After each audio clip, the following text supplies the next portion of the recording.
Good morning, everyone. Today's the Queen's funeral, and I know a lot of people will be watching on television because it's not going to be possible for most people to go to London and actually be in Westminster Abbey or even line the route of the coffin as it goes from Westminster Hall to Westminster Abbey. It's a very short route, so there's not very many people who are going to be allowed to go there. So it's a sad day for a lot of people, of course, because she was on the throne for 70 years. And I know people who watch this channel have got very different opinions about the royal family, so I don't mention them very often.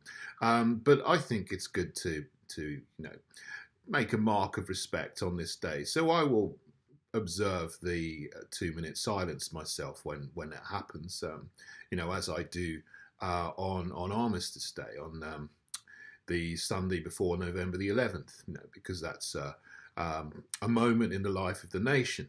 And I think it's good to do that and to be part of that.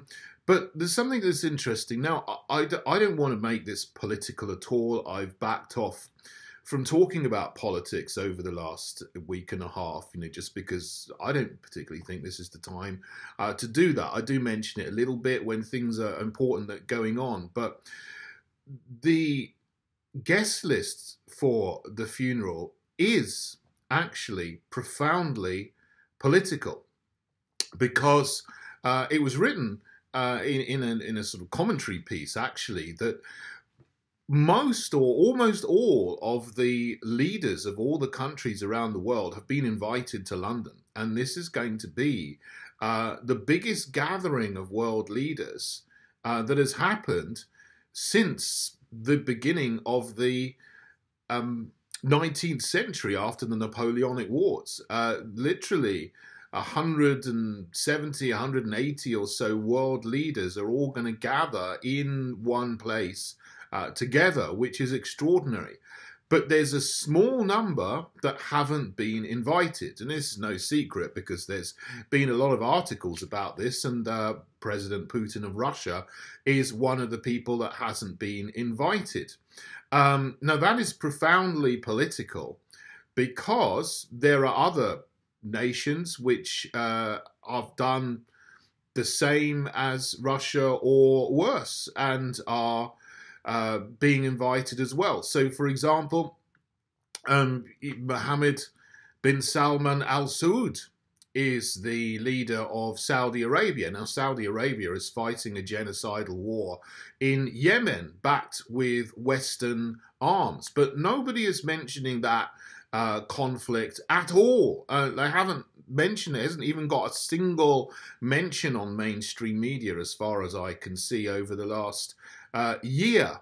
Then there is Xi Jinping of China, the leader of the Chinese Communist Party, which is coming, and there's a great concern that China is going to invade and annex Taiwan very soon. People are very concerned about that. Now, of course, the situation is nations around the world, including the UK, the US, don't recognize Taiwan as an independent country.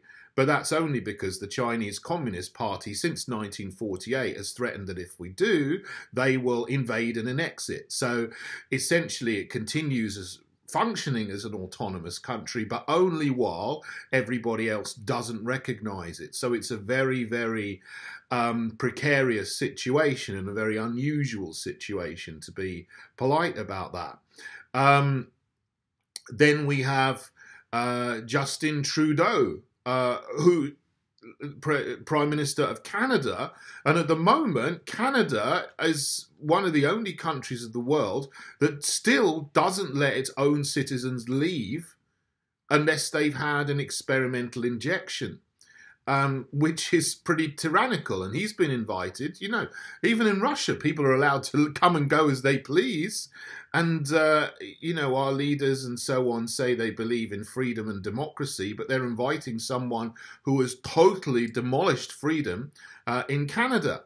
And then you've got Jacinda Ardern coming from New Zealand, and she had the same things in place for about 2 years, and you had very tyrannical crackdowns on freedom protesters for a very long time in New Zealand, and she's been invited to the Queen's funeral and probably will be in Westminster Abbey.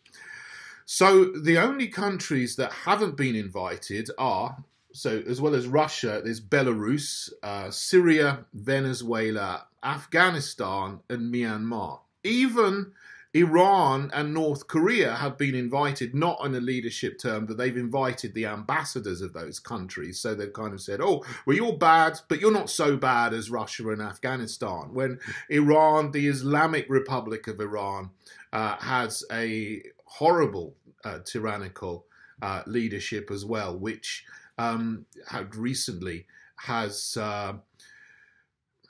as far as I can see, killed a couple of women for not wearing a head covering. So, and they've been invited to the funeral. So the list of people who have been invited and haven't been invited, let's just say, okay, I'm not a fan of any of these regimes and so on. You know, in the situation in Russia and Ukraine, you know,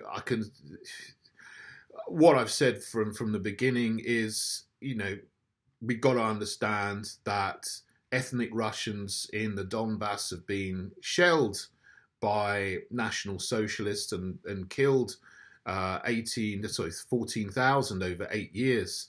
14,000 civilians have been killed by the Ukraine regime and with National Socialists battalions there. And so, you know, there's much more to the situation, the conflict that you'll find on the Western mainstream media. But, you know, there is very little freedom of speech in Russia if you oppose the conflict. So, you know, it's not a perfect regime at all. I'm not saying that, but I'm just saying that there is no consistency in how they've applied politics to the guest list, because, you know, if they can invite Mohammed bin Salman Al Saud and Pierre Trudeau, why have they not invited Vladimir Putin? They invite Xi Jinping.